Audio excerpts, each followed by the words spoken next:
Allez, deuxième vidéo. Donc, on va voir aujourd'hui l'entretien et le réglage de la presse. Euh, donc je l'avais entièrement démontée pour la nettoyer entièrement parce elle était sale. En la remontant, eh bien, elle était toute déréglée. Donc j'ai passé un bon moment à la régler. Ça a été la misère quand moi j'ai essayé de regarder un peu des vidéos des Américains là qui règlent la presse. Donc j'ai un peu copié ce qu'ils ont fait. Enfin, je me suis servi de leurs vidéos pour pouvoir régler la mienne. Donc je vais vous expliquer tout ça en français. Moi j'ai pas vu de vidéo sur YouTube de Français qui font des vidéos sur cette presse, enfin sur le réglage technique de cette presse. Vous allez voir, j'ai fait 2-3 améliorations qui me facilitent la vie et qui sont pas très dures à réaliser. Donc en premier lieu, je vais vous parler du polissage pour que la presse soit, enfin pour que le shell plate tourne vraiment super bien. Donc j'ai poli entre autres donc toutes les pièces, donc toutes les arêtes ici, celle-là, celle-là, celle-là, ici dessous, ici, bref, tout là où vient frotter le shell plate, ça a été poli. Et l'axe du milieu, pareil. Le shell plate a été aussi poli à l'intérieur et sur le dessus, léger. Voilà, on voit on voit la trace de fonctionnement. Cette pièce aussi, éjecteur de douille qui éjecte la balle finie ou les douilles dans le bac, réception, a été polie aussi. Cette pièce a été entièrement polie. C'est tout. Ah si, et la tête, donc la tête du bélier. Hein, donc cette pièce, d'ailleurs on va la démonter parce que j'ai désamorcé tout à l'heure. Il y a un petit ressort qu'il faut pas perdre. Et la pièce est dégueulasse. Donc on va la nettoyer. Voilà. Donc la tête du bélier, là, qui monte cette pièce, a été polie aussi. Ok. Voilà. Tout bête. C'est pas bien compliqué le polissage. Hein. Voilà, Dremel. Petit truc de feutre là, avec de la pâte, et ça va nickel. Donc, je vais remettre ça. Voilà, ça c'est l'amorceur. Donc là c'est le small. Il me semble. Ouais. C'est le small et il y a un large aussi. Donc ça il faut le changer aussi quand vous changez si vous changez de douille et que vous retrouvez du small à large, il faut changer cette pièce aussi. Elle est fournie. Donc le réglage. Le réglage maintenant. Donc on a vu ce que j'ai poli. J'ai poli aussi j'ai poli aussi la rampe ici. La rampe où vient frotter. Je vais essayer de vous montrer. Hop. Où vient frotter l'achemineur de douille. Donc elle était polie la rampe. Dessus, dessous. Et en polissage, c'est tout. Voilà. Ensuite, pour la rendre encore plus fluide, bon, moi j'utilise cette graisse. Alors c'est marqué dans les notices. Hein. Dans la notice lit, c'est marqué de ne pas utiliser de WD-40. Voilà, c'est pas assez fluide et ça ne graisse pas. Enfin, c'est pas un bon produit pour cette presse là ou pour même les autres. Donc moi j'utilise une graisse. Ça c'est de la graisse anti-friction. Voilà, donc ça limite la friction entre les pièces. C'est une très bonne graisse. En étant particulier, je ne sais pas si vous allez arriver à l'acheter, mais si vous avez connaissance de quelqu'un professionnel qui se fournit chez Words, il faut lui demander cette graisse. Franchement, elle est au top. Voilà. HHS 5000. Voilà. Donc j'en mets sur l'axe principal. Voilà. Bon là, je m'en suis servi, donc c'est pour ça que c'est un peu noir.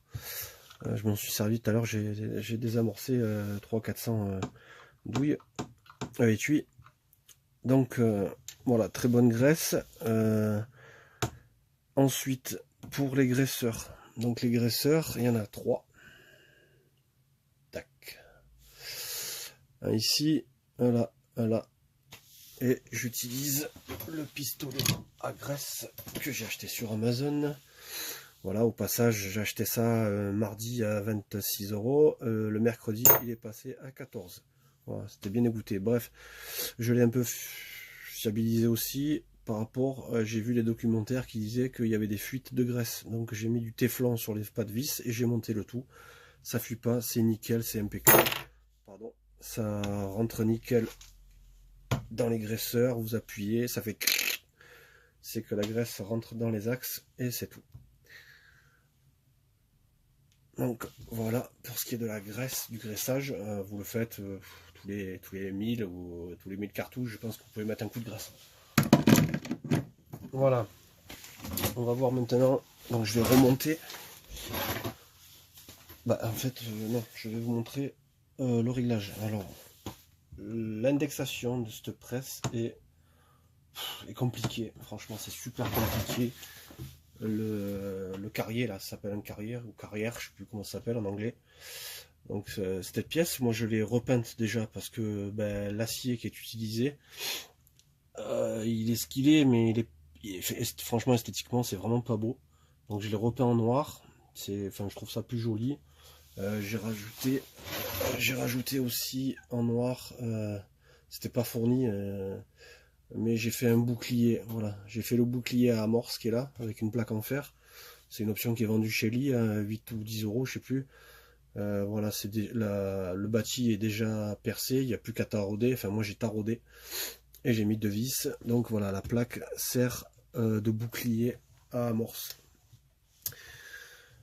Donc je reviens au réglage du carrière, ou carrier, je sais pas comment on dit.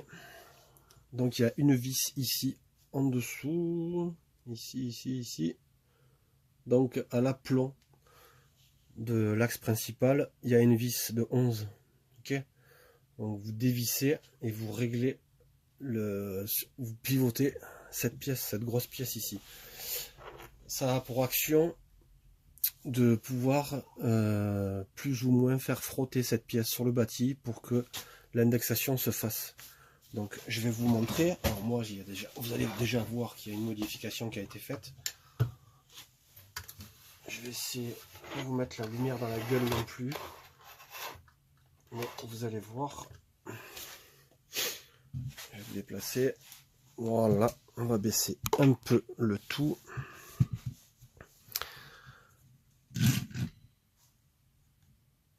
Ouais, désolé, hein, je vous fais le truc bien comme il faut. Comme ça, vous allez bien voir. Alors, la lumière, ça va pas. On va faire ça autrement. Voilà. Donc,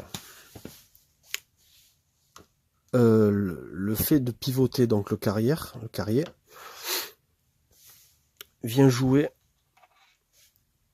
sur l'indexation de la presse. Ok. Donc ça va plus ou moins. Bon là il n'y a pas le shell plate, c'est normal, ça tient pas.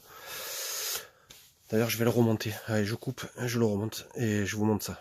Sinon ça va durer 3 plombes. Bon voilà, le shell plate est remonté. Donc je vais vous montrer, bon vous le connaissez si vous avez cette presse, la cinématique de la pièce d'indexation. Donc le fait de pivoter la pièce, c'est pour plus ou moins faire frotter cette pièce contre le bâti. Et il faut que ça frotte parce que c'est le bâti qui lui fait faire ces mouvements pour pouvoir faire tourner le shell plate. Donc voilà, bon vous allez voir que moi il y a un problème sur la mienne, mais que j'ai résolu avec cette pièce là. Tout con, je vous montre, je vous expliquerai après. Donc on monte la pièce, pivote, ok, donc elle pivote.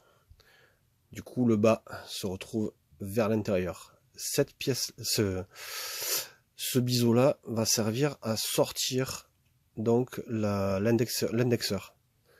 Et en sortant, il va venir frotter aussi sur ce biseau là, ce qui va le dévier. Ok, donc voilà, la pièce sort. Bon, moi le problème qu'il y a, c'est que ça va pas jusqu'au bout. Donc ça devrait être comme ça. Et ensuite, donc le biseau vient décaler la pièce sur la droite pour que quand vous refermiez, je sais pas, on va se décaler parce que sinon ça va pas le faire. Quand vous refermez, ça fait tourner le shell plate. Ok, voilà, il a tourné. Donc moi le problème que j'ai, c'est ça. Voilà, je suis bloqué. Ça marche pas. Donc je me suis pris un peu la tête à trouver une solution. Donc la solution que j'ai trouvée, c'est ça. Donc boulon de 8, percé taraudé à la dimension du boulon de 8. Dans le boulon de 8, j'ai fait un trou de 4 mm je crois. J'ai mis un axe que j'ai martelé au bout. Ok, il est martelé. Voilà, pour pas qu'il puisse sortir. J'ai mis un ressort, bon, qui est plus ou moins puissant, hein, celui-là il est pas trop puissant. Au fur et à mesure que je rechargerai, je ferai peut-être des réglages sur ce ressort, je couperai des spires ou je sais pas. Et ensuite j'ai mis un cavalier d'électricien. C'est le cavalier qui tienne les câbles sur vous clouez ça, normalement il y a un clou. Donc j'ai agrandi ce trou, j'ai rentré mon axe en force. Et voilà, donc j'ai fait cette modif. Pourquoi? Pour que je vais vous montrer.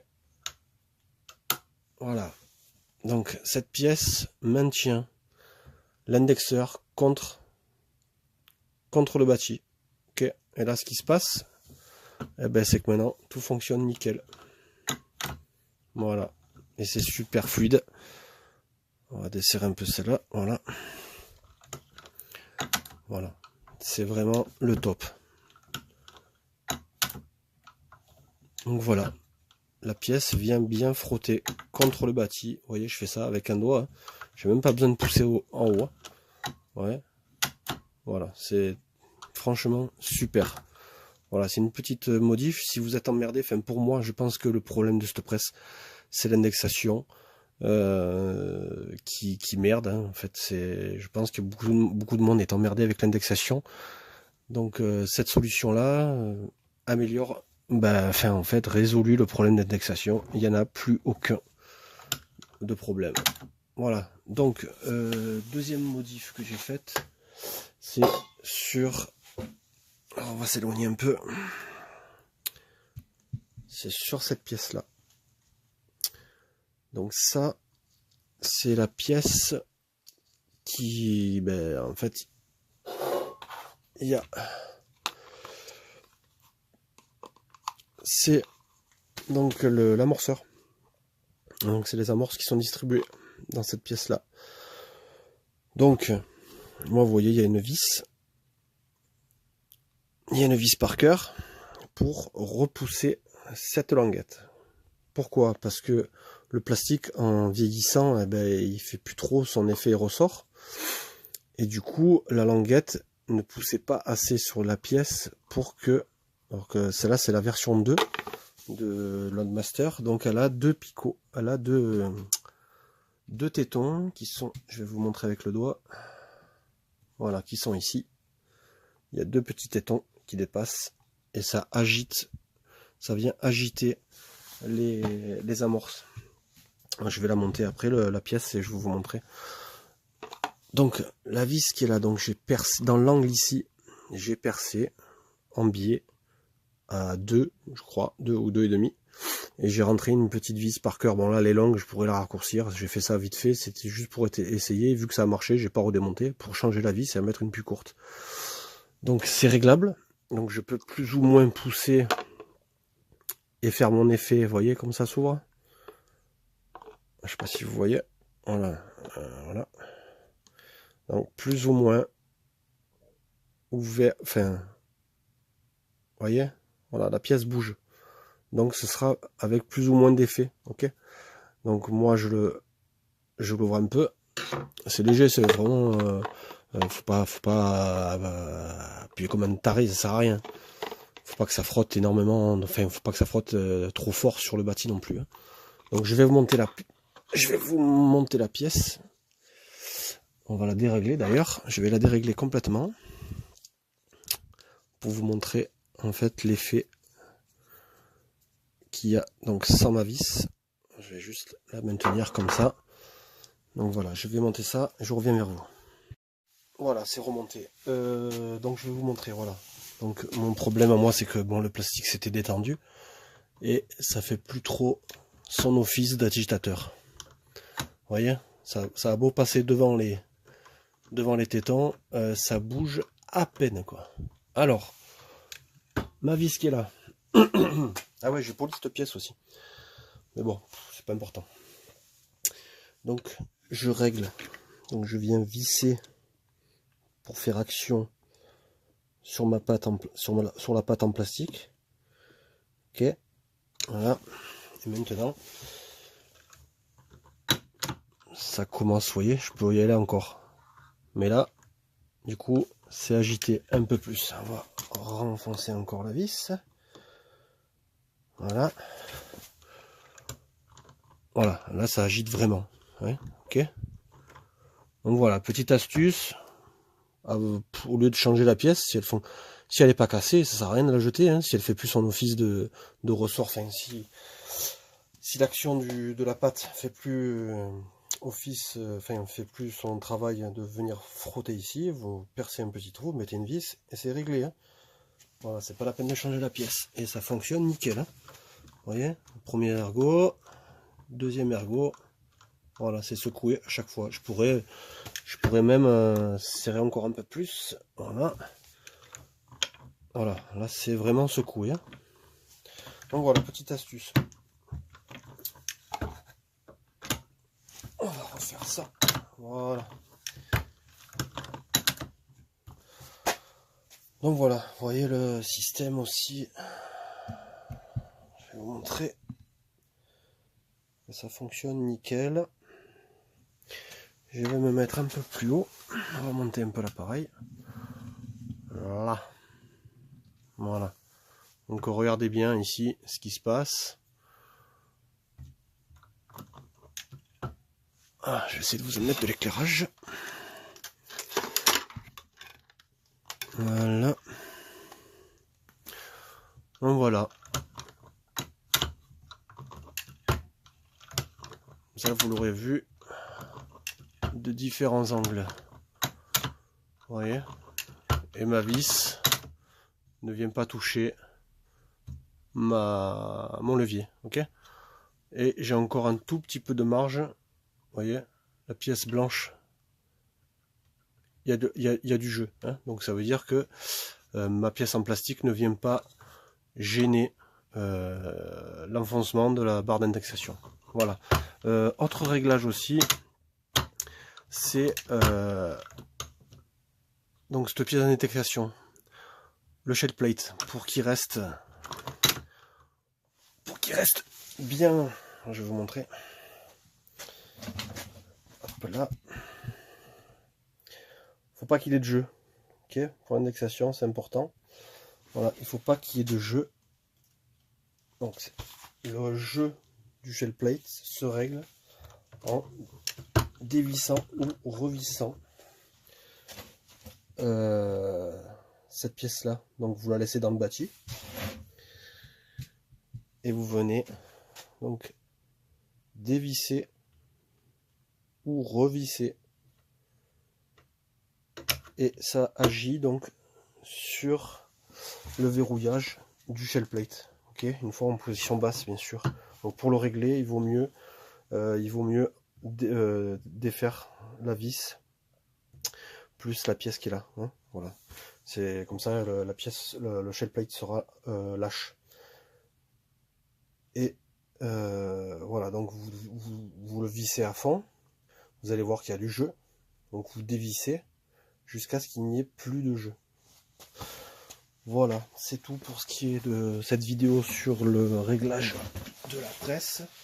Vous avez vu les modifications que j'ai faites, pardon. Et franchement, ça facilite la vie. Et maintenant, elle est super fluide. Il n'y a aucun souci. J'ai désamorcé 300-400 douilles déjà là. Bon, j'ai fait que désamorcer. Je vais vous faire une vidéo. La prochaine, ce sera le rechargement du 9 mm. Voilà. Donc, à la prochaine. Abonnez-vous, likez, partagez. Et je vous dis au rechargement, prochaine vidéo. Dernière petite modif mais elle est très connue. Elle est très connue. C'est la fameuse rondelle pour que les étuis de 9 mm tombent dans le bon sens, okay, et pas à l'envers. Les trous sont trop gros sinon, et elles peuvent tomber à l'envers. Okay. Donc moi j'ai pris une vis avec une rondelle, c'est à peu près la taille d'une pièce de 2 centimes. Voilà, j'avais mis au départ j'avais mis une 5 centimes, c'était un peu trop gros, ça mettait trop de temps à descendre dans l'entonnoir, les douilles. Donc du coup j'ai réduit la rondelle, j'ai mis à peu près 2 centimes d'euros. Voilà. C'est tout. Voilà, on se retrouve pour le rechargement. Non, ça va être pour le montage des outils. Voilà, donc je vais faire une vidéo sur le montage des outils sur cette presse là, à ma manière bien sûr, chacun a la sienne. Mais l'escalier, ça fait 7 ans de toute façon que je les règle comme ça et j'ai jamais eu de soucis dans mes rechargements. Voilà, donc prochaine vidéo, montage des outils. À la prochaine.